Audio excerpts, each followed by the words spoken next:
So we talk about Bitcoin, we talk about finance, macroeconomics, but it's impossible to understand the flow of money and capital around the world without taking into consideration geopolitics. Is Bitcoin becoming a different animal in what comes to everything that's happened and going on right now with multipolarity, deglobalization, decooperation, de-dollarization? So a lot of things breaking down, and this is where Bitcoin is actually coming in as a huge macro asset that can be a little different than one might think. So let's dive into that. So first off, I'm going to provide a little bit of a glimpse into our next BI 25, number 25 report, Bitcoin intelligence report, basically in monetary mechanics. So that's the part I contribute to the report. So you see how new alliances are coming up, regardless of our opinions. If you are on the right or on the left on the spectrum, it does not matter. So what matters is to understand the strategy that has been played right now and how numbers, just raw numbers like GDP, growth, or maybe ROI, return on investments, they might not be as important as you think if you don't understand the scenario of national security, or the sectors, the energy, AI, microchips, and all of the interest into like national interest matters into the 21st century, and this will create a lot of friction in capital flow. So basically, we did, at least for the time being, had a system where basically the dollar, you have to see the dollar in two separate ways. So the dollar inside of the United States, and also what we call the Eurodollar system, which is a much bigger dollar system outside of the US. This is basically the current global currency system, right? So all countries are able to generate those dollars, and in a globalized manner, you have harmony. You have a situation where the U.S. can just create fiscal deficits and also trade deficits in order to subsidize the whole system, in order to provide those dollars to everybody who needs them. And at the same time, the system creates a lot of leverage. So it's an interdependent system that creates the whole globalization that we have so far. However, this is changing, and we're seeing more and more frictions, not only because of tariffs, but also due to specific partnerships, and this changes the flow for dollars. This also creates scenarios where if you don't like a specific country, you can just cut access to the SWIFT system, like Russia, for example. So seeing scenes like that, like Trump with Putin in Alaska. So you have a lot of layers to it. So what is actually going to come out of it?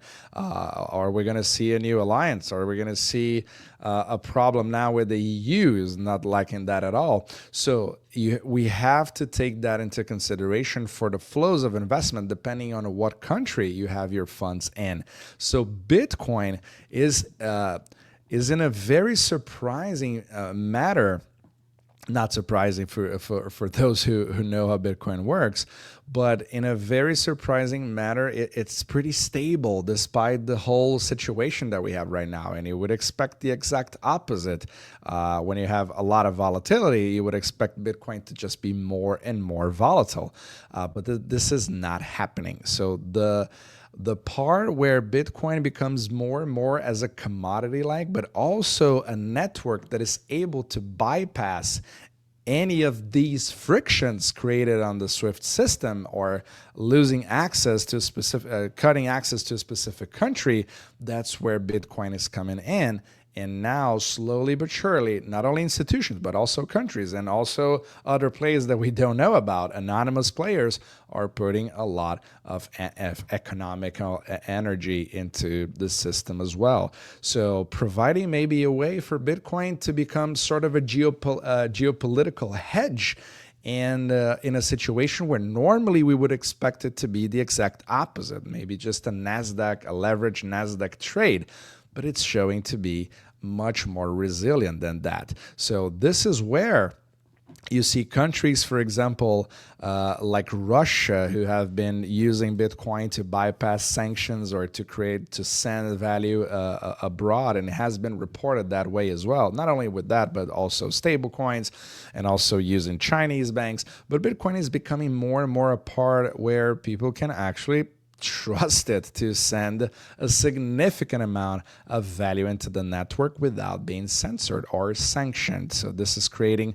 also a huge psychological effect, or maybe a game theory situation where, depending on the country that is actually adopting it, is trying to bypass something, and then you have a counter punch, and you don't know what country is actually driving that demand. So this creates this pool that where everybody is just invested in, and now they have more skin in the game. So this creates some kind of a strange network where enemies are protecting each other's Bitcoin based on the network effect, and also the mining itself being completely decentralized. So this is a very unheard of situation, because no asset for that time being, because bonds would be the most universal asset in the Eurodollar system as a pristine collateral accepted in the whole world.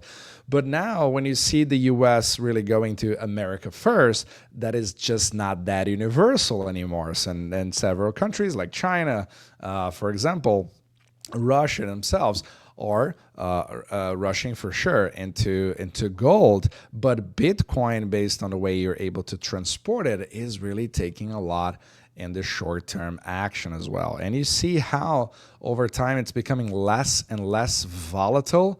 So this creates a very interesting situation where Bitcoin has a little bit of a risk-on asset, but also a lot of commodity-like properties, and also becoming more and more a network by itself. So the payment, the token, and institutions and countries are actually seeing that. And for sure, as we see, for example, this Alaska meeting happening, this has a lot to do with the Arctic, right? That's why you hear a lot about Greenland becoming an American state, or even Canada. It's not a coincidence. So when you see how macroeconomics is just becoming a smaller and smaller part of a grand macro strategy, like Michael Avery from Rabobank would say, then you understand how the games are played in such a way that dependent on where you are located or where your funds are located,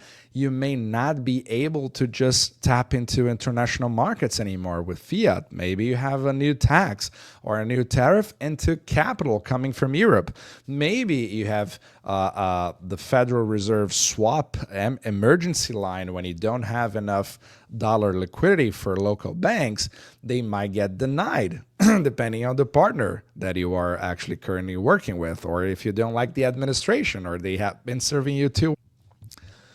So based on those kinds of frictions that you may see more and more into the traditional finance, this is where Bitcoin really shines. And this is something that I don't think many people are talking about.